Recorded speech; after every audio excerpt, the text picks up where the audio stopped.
La première question que j'avais envie de te poser sur la voie arctique, c'est qu'est-ce qui s'est passé pour toi avant? Parce que, on se le disait tout à l'heure, moi j'ai eu la chance de te recevoir en 2009 déjà, sur un autre festival, celui de Mâcon. Et à l'époque, il me semble que tu partais déjà avec des bateaux hybrides comme ça.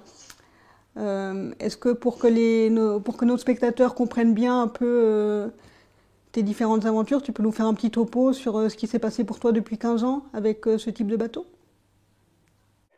Ouais, je vais même aller, mais rapidement un petit peu plus loin. Chez moi, j'avais 13 ans. Ouais. Je suis parti d'abord une année sur une péniche, puis sur un voilier où j'ai traversé l'Atlantique. Donc à 14 ans, je faisais ma première traversée atlantique. Là, j'ai rencontré quelqu'un qui faisait du convoyage et j'ai refait une autre traversée l'année suivante avec lui. Après, j'ai travaillé dans les Antilles sur les bateaux de charter, donc 15, 16, 17 ans. Et là, je suis parti dans le Pacifique avec un bateau. Puis après, il y a eu l'océan Indien, pas mal de fois Atlantique. Euh, Voilà, et depuis 2000, j'ai fait surtout ce type de bateau en course, en convoyage, bateau de propriétaire, un peu de toutes les tailles, monocoque et multicoque.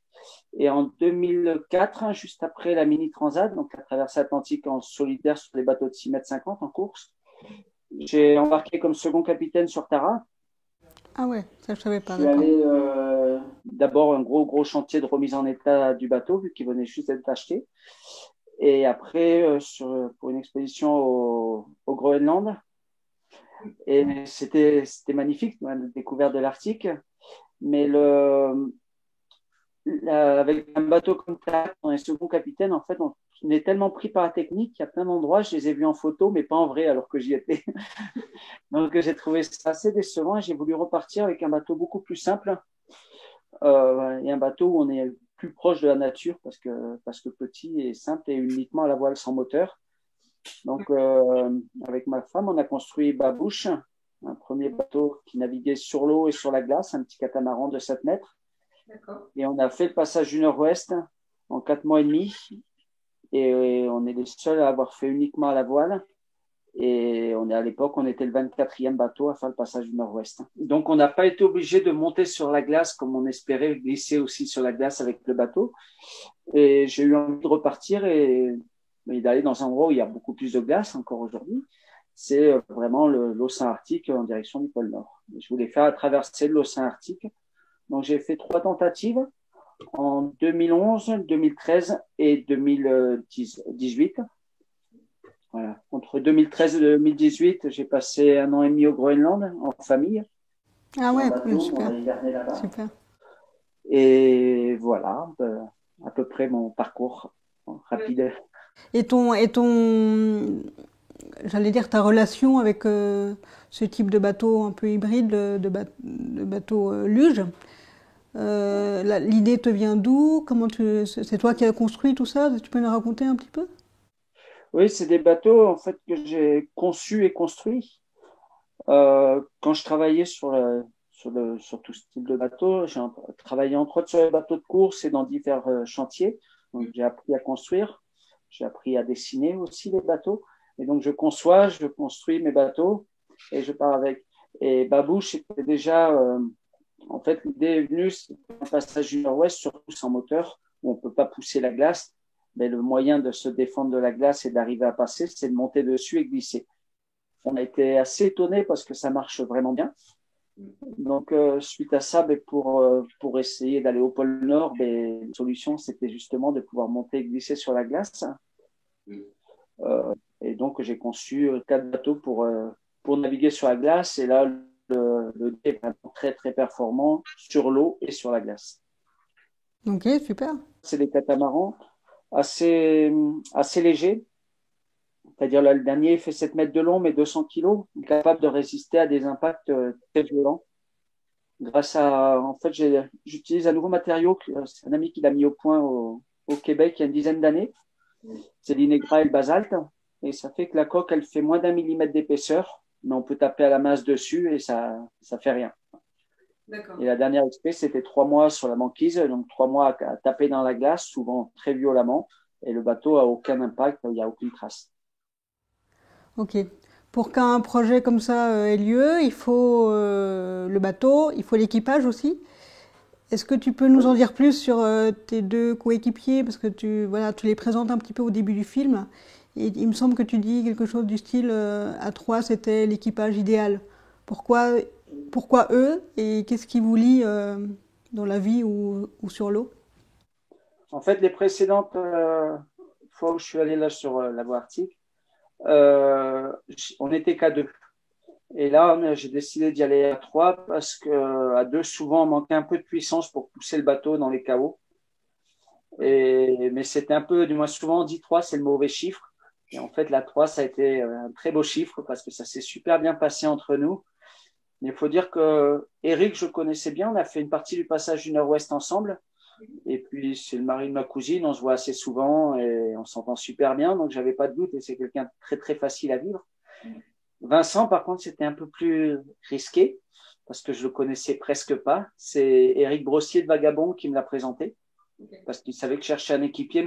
L'équipier avec qui je devais partir m'a lâché un petit peu avant le départ. Et donc, j'ai appelé Vincent sans se connaître. Il m'a dit, bon, ben, écoute, je peux venir là après-demain pour 3-4 jours pour qu'on apprenne qu'on se rencontre, qu'on voit si on peut faire peut-être quelque chose ensemble ou pas du tout. Et en fait, le courant est vraiment bien passé.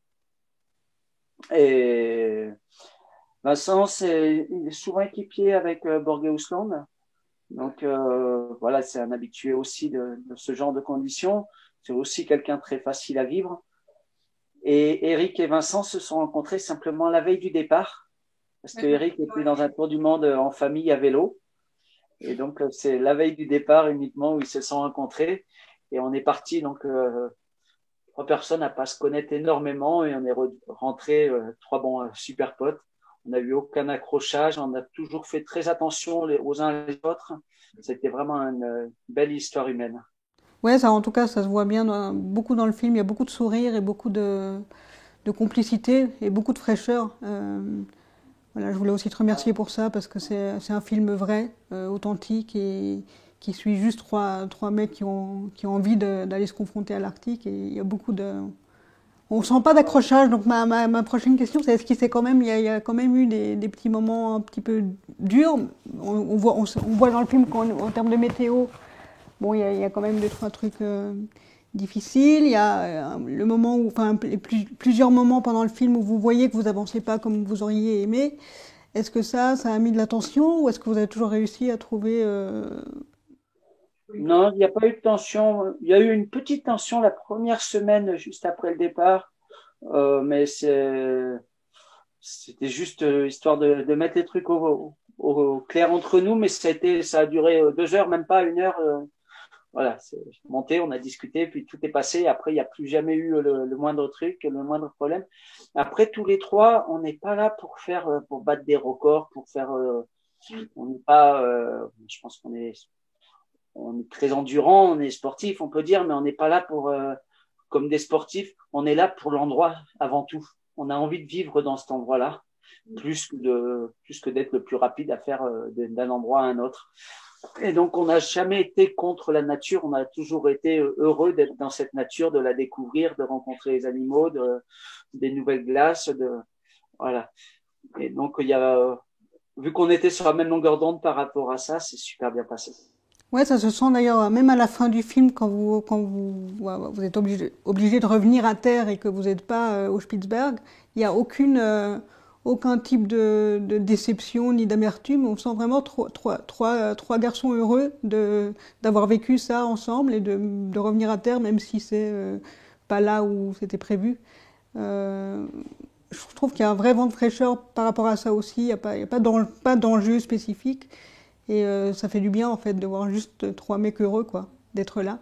En fait, à l'arrivée, on avait même quasiment, on avait presque oublié pourquoi on était parti. On avait eu une aventure tellement forte de passer 3 mois sur la banquise comme ça, que la traversée, ça aurait été la cerise sur le gâteau, mais c'était presque pas ça qui était important. Voilà, le plus important, c'était d'avoir vécu tout ce temps sur cette banquise mouvante avec des moments super, des moments beaucoup plus durs, mais où on était, même des moments durs, on était quand même content voir, euh, de voir cette nature vivre et nous en faire baver par moments. Puis du coup, toi, si je te pose la question un peu brusquement de l'échec ou de la réussite, comment tu te positionnes par rapport à ça? Est-ce que la voie arctique est un échec, une réussite, ou est-ce que c'est pas, on s'en fout en fait finalement, c'est pas grave? Non, on n'a pas pu faire cette traversée, mais bon, personne pour l'instant n'a réussi à la faire, donc on peut pas dire que c'est qu'on est mauvais. Par contre, ça a été tellement une réussite humaine.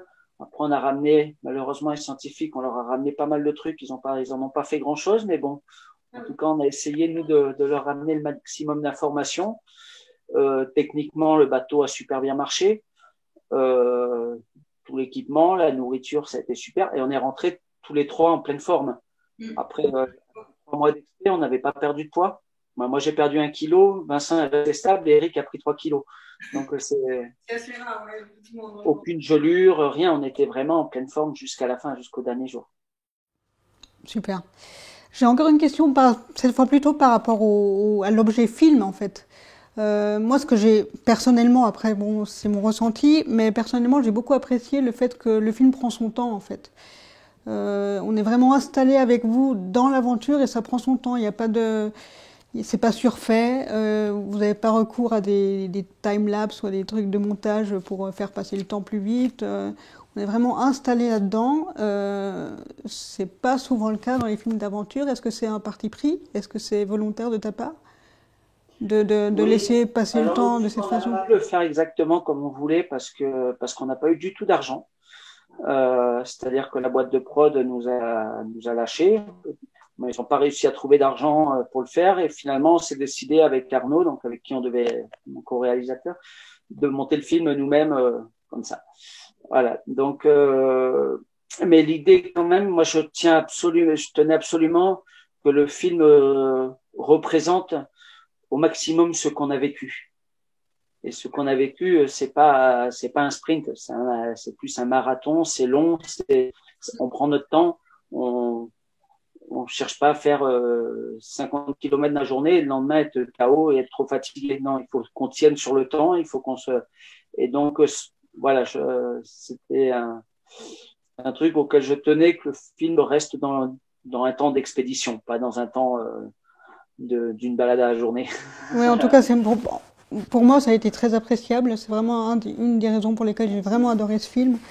Parce qu'effectivement, il prend un peu le contre-pied de certaines choses qu'on peut voir avec des effets de montage pour faire bien. Là, on est vraiment dans l'authenticité, la vérité. Et merci et bravo pour ça, parce que c'est top. Du coup, toi, maintenant, là, t'en es où? Est-ce que tu as des nouveaux projets? T'as des choses en route? Tu vas repartir peut-être, tenter la... Alors moi, j'ai mon bateau qui est resté sur l'île de Banque à la fin de l'expédition. Ça fait 2 ans que j'espère y retourner. La première année, bon, j'avais pas d'argent, j'étais pas prêt à partir techniquement. L'été dernier, j'aurais pu partir, mais comme tout le monde, j'ai été. Et là, l'été qui arrive, je pense que ça va être bloqué parce que pour l'instant, le Canada est complètement bloqué. Et du moins, déjà, le Canada, c'est pas simple, mais en plus, les territoires du Nord-Ouest, là où il y a le bateau, c'est complètement bloqué. Donc, voilà, je me tiens prêt, mais j'y crois pas trop pour cette année.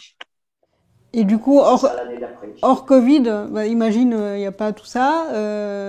T'irais où? Tu ferais quoi? Le bateau, donc, il est sur l'île de Banque. Donc, c'est l'île la plus à l'ouest de l'archipel canadien, donc presque au nord d'Alaska. Et l'idée, c'est de partir de là-bas et de passer au nord de toutes les îles canadiennes, peut-être au nord du Groenland aussi, et donc naviguer plus en côtière que la dernière fois. Déjà, ça fait 3 fois que je passe à chaque fois entre 2 et 3 mois sur la banquise du centre. J'ai envie aussi de voir la terre. D'accord. Là, c'est des eaux où personne n'a jamais navigué. Il y a de la belle montagne, il y a de la belle terre, beaucoup, beaucoup de faune. Donc, j'ai envie de pouvoir profiter de tout ça. Super. Toujours avec le même bateau, du coup. C'est toujours avec le même bateau, oui, qui est là-bas. Et c'est une zone où il y a aussi beaucoup de glace. Mais en fait, souvent, assez tôt dans la saison, il y a un moment, il y a un crack qui se forme et la glace s'écarte un petit peu de la terre. Et mon idée, c'est de faire le maximum de route sur cette partie d'eau. Et puis, quand ça va recommencer à bloquer, ben, c'est pas grave, on monte sur la glace, on glisse sur la glace. Sur la dernière expé, sur la fin, on a fait 400 km presque sans descendre dans l'eau. Écoute, on va te souhaiter le meilleur. J'ai ma maîtresse du temps qui me dit que ça s'arrête là. Je suis désolée. Est-ce que tu as quelque chose que tu as envie de rajouter, quelque chose à dire au public qui a vu ce film derrière les écrans? Est-ce qu'il y a un truc qu'on aurait oublié Non, Non. mais j'espère qu'on va rapidement pouvoir tous refaire, réaliser nos rêves. Voilà. Bah ouais, en tout cas, l'idée vraiment pour nous, c'est que ces films-là et La Voie Arctique, en l'occurrence aussi, c'est qu'ils soient disponibles, que les gens puissent les voir. On a hésité à annuler, pas annuler, faire, pas faire. Et puis en fait, l'important pour nous, c'est que le festival ait lieu et que les gens puissent, entre guillemets, s'évader avec ces films-là, et puis qu'on puisse apporter aussi une petite bulle d'oxygène dans cette période difficile. Donc, merci pour ce film, merci d'être là pour. On se retrouvera vraiment tous ensemble pour les regarder. En tout cas, tu seras bienvenu en 2022. Si jamais tu veux venir nous rejoindre dans le Jura, c'est la montagne. Mais on sera ravis de se recevoir pour passer les moments qu'on n'a pas pu passer cette année. Voilà. Et si ce film vous enthousiasme, n'oubliez pas de voter pour le prix du public sur notre site internet www.rdv-aventure.fr.